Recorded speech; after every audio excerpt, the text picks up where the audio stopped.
Hello student, আজকে আমি তোমাদেরকে একটা প্রশ্নর উত্তর বলবো, যেটা হচ্ছে পদ্মা নদীর মাঝি থেকে মালা প্রসঙ্গে। কুবেরের স্ত্রী মালা আমরা জানি। তো প্রশ্নটা এইভাবে আসতে পারে: শারীরিকভাবে মালা অসহায়, তার মানসিক যন্ত্রণা তুলনারহিত। চরিত্রটির সংক্ষিপ্ত পরিচয় দিয়ে উক্তিটির যথার্থ আলোচনা করো। তাহলে এখানে প্রথমে কি লিখবে যে মানিক বন্দ্যোপাধ্যায়ের বিখ্যাত আঞ্চলিক উপন্যাস পদ্মা নদীর মাঝি চরিত্র হচ্ছে মালা, যে এই উপন্যাসের মূল চরিত্র কুবেরের স্ত্রী।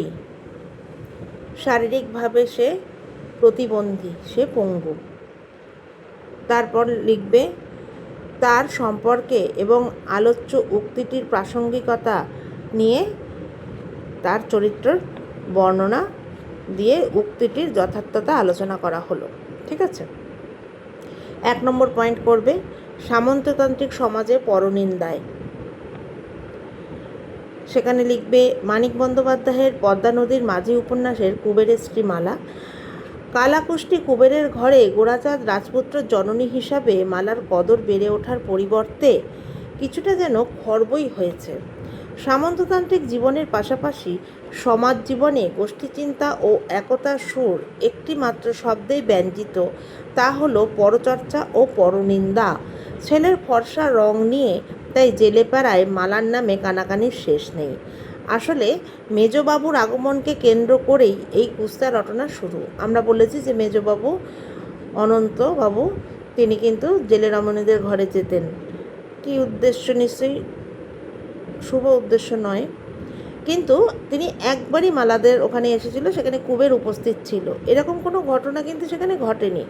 পরবর্তীতে আমরা দেখতে পাই যে অনন্ত নৌকা করে যখন মালা গেছিল চিকিৎসার জন্য, সেটা নিয়ে কুবের অশান্তি করেছিল আর কি, সেটা পরে বলবো পয়েন্টে।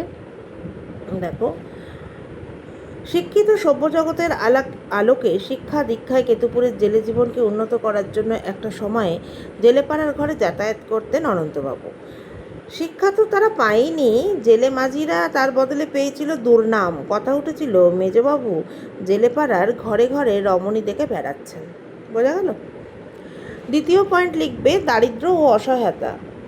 দারিদ্র্য আর অসহায়তায় পূর্ণ অস্বাস্থ্যকর ভিজে স্যাঁতস্যাঁতে বিছানায় নবজাত এক শিশুকে নিয়ে মালার দিন কাটে। এই দারিদ্র্য আর অসহায়তার জ্বালা সহ্য করেও কুবেরের বিরুদ্ধে তার কোনো অভিযোগ নেই। সন্তানের জন্ম দেওয়ার জন্যই জীবনে তাদের প্রয়োজন। তখনকার দিনে মেয়েদের অবস্থানটা এরকমই ছিল। এখনও যে খুব একটা চেঞ্জ হয়েছে তা নয়, একটু অল্প শিক্ষিত গ্রামান্তরে এখনও এরকম দেখা যায়, যদিও এখন সমাজ অনেক এগিয়ে গেছে। প্রত্যেকটা পুরুষ প্রত্যেকটা নারীকে সম্মান দেয় এবং কাঁধে কাঁধ মিলিয়ে তারা দুজনে এগিয়ে চলে তাদের আগামী ভবিষ্যতের জন্য। কিন্তু এই সময়টায় তখনও আমরা এই জনজীবনে বা এই জেলে জাতির মধ্যে দেখতে পাই না। আমরা দেখেছি কপিলার স্বামী শ্যামাদাস কপিলাকে ত্যাগ দিয়েছিল, তারপরে যখন তার সেই বউ মারা যায় আবার কপিলাকে পুনরায় গৃহে নিয়ে যাওয়ার জন্য কুবেরের বাড়িতে এসেছিল। তো যাই হোক, এখানে জন্ম দেওয়ার তাদের প্রয়োজন। নিজস্ব মতামতের কোনো মূল্য মেয়েদের ছিল না। উপন্যাসে মালার গায়ের রং কালো নয়, বাবুদের বাড়ির মেয়েদের মতোই সে ফর্সা। ঔপন্যাসিক বলেছেন, একটি পা যদি তার হাঁটুর কাছ থেকে দুমড়ে বেঁকে না যেত, তাহলে কুবেরের ঘরে সে পায়ের ধুলো ঝাড়তেও আসত না। পরের পয়েন্ট, পুত্রদের প্রতি ভালোবাসা। দেখো, আমি যদি সবটা বলতে লাগি তাহলে কিন্তু অনেকটা বড় হয়ে যাবে।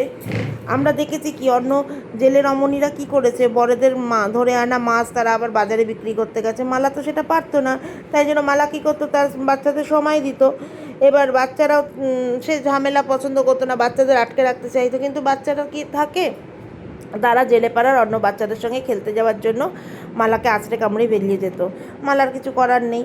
আবার এই শিশুগুলোই পরে ফিরে আসতো মায়ের হাতে মাখা ভাত খাবে বলে, তখন মালা তাদের গল্প বলে শোনাতো, এবং সেই গল্প আমরা দেখেছি গণেশের স্ত্রী, উলুপি, তারপর কুবের এবং আরও সবাই সব শুনেছে বসে বসে। তার পরের পয়েন্ট করবে জীবনের পঙ্গুতা, তারপর সংবেদনশীল মন, সংবেদনশীল মনে যখন এই কপিলা আসবে সে বোঝেনি এইসব, এবং সে কি বলে নদীর মতোই তার মাঝিদের জীবনেও ঝড়ে ঝঞ্ঝায় অনুকূল প্রতিকূল তার জীবনটাও সেরকমই ছিল। ধৈর্য ও স্থিরতার মূর্তি, অবশ্যই তো ধৈর্য ও স্থিরতার মূর্তি মালা। তো ওইটাই করবে লাস্ট পয়েন্ট। তো ধৈর্য আর স্থিরতার মূর্তি যে পয়েন্টটা সেখানে লিখবে, সন্তান স্নেহের জায়গায় মালা ব্যতিক্রম বলেই গোপীর বিয়ে সে রাসুর সঙ্গে দিতে চায়, কিন্তু জেলে সমাজে নারীর মতামতের মূল্য নেই বলেই গোপীর বিবাহের ব্যাপারে কুবেরের সিদ্ধান্তই শেষ কথা। কোনো অভিযোগ এই ব্যাপারে মালা তুলেও ধরেনি মানিক বন্দ্যোপাধ্যায়, সেটা আমাদেরকে দেখানো নেই। ধৈর্য ও স্থিরতার প্রতি মূর্তি হিসেবে মালা তাই জেলে জীবনের ব্যতিক্রমী হয়েও নারীত্বের মহিমায় অনন্য হয়ে উঠেছে। ঠিক আছে, আচ্ছা, কিছু শর্ট প্রশ্ন বলে দিচ্ছি, প্রশ্ন উত্তর আকারে হবে, কিন্তু আজকে তো সবটা হবে না বলা, কিছুটা অনেকটা বড় হয়ে গেল। দেখো, ময়নাদ্বীপের পশ্চিম দিকে আছে অসংখ্য নারকেল গাছ, ময়নাদ্বীপের জলায় ও চারিদিকে কি আছে? অসংখ্য সাপ। আচ্ছা, হোসেন মিয়ার ময়নাদ্বীপের লোক সংখ্যা 100-র কম নয়, তবে এর ভাগই ছিল ছোট ছোট ছেলে মেয়ে। হোসেন মিয়া সকৌতুকে রাসুলের মেয়েকে বিবিজান বলে ডাকত, যার বয়স 6 বছর। রাসুলের বাড়ি ছিল মালির চরে। মেঘনার মোহনার দ্বীপগুলির নাম ছিল সিন্ধিদ্বীপ, বিদৌদ্বীপ, সন্দ্বীপ, হাতিয়া প্রভৃতি। ঘরে বাইরে সন্দ্বীপ, আবার এখানে দ্বীপ, মাথায় রাখবে, এইভাবে শর্ট প্রশ্ন এলে লিখবে। আচ্ছা, কপিলা স্বামীর নাম শ্যামা দাস। গিরিধারী সাহা, হঠাৎ যদি দেয়, গিরিধারী সাহা হলো আমিনবাড়ির একজন বড় দোকানদার। আচ্ছা, ধনঞ্জয়ের 3টে নৌকা ইলিশ মাছ ধরার কাজে লেগেছিল। হোসেন মিয়া ম্যালেরিয়া এবং সাপের সঙ্গে লড়াই করে এখনো পর্যন্ত জয়লাভ করতে পারেনি ময়নাদ্বীপে, সেখানে এগুলোর প্রচণ্ড কি বলবো প্রভাব ছিল বা প্রাদুর্ভাব ছিল। গণেশ বাইজির কণ্ঠে যে গান শুনেছিল তার প্রথম চরণটি ছিল পীড়িত কইরা জইলা মইলাম সই আলো সই।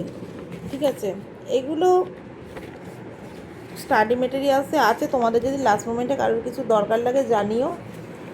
আর 5th সেমে যদি অ্যাডমিশন নিতে চাও তাহলে পরীক্ষার পর যোগাযোগ করে নিও স্ক্রিনে দেওয়া নাম্বারে। আজকে এই অবধিই রইল। আমি নেক্সট ভিডিওতে পদ্মা নদী থেকেও কিছু শর্ট প্রশ্ন এবং ঘরে বাইরে থেকে শর্ট প্রশ্ন সব পাটে পাটে দিয়ে দিচ্ছি, তোমরা একটু চোখ বুলিয়ে নাও। ভালো থেকো সবাই, থ্যাংক ইউ।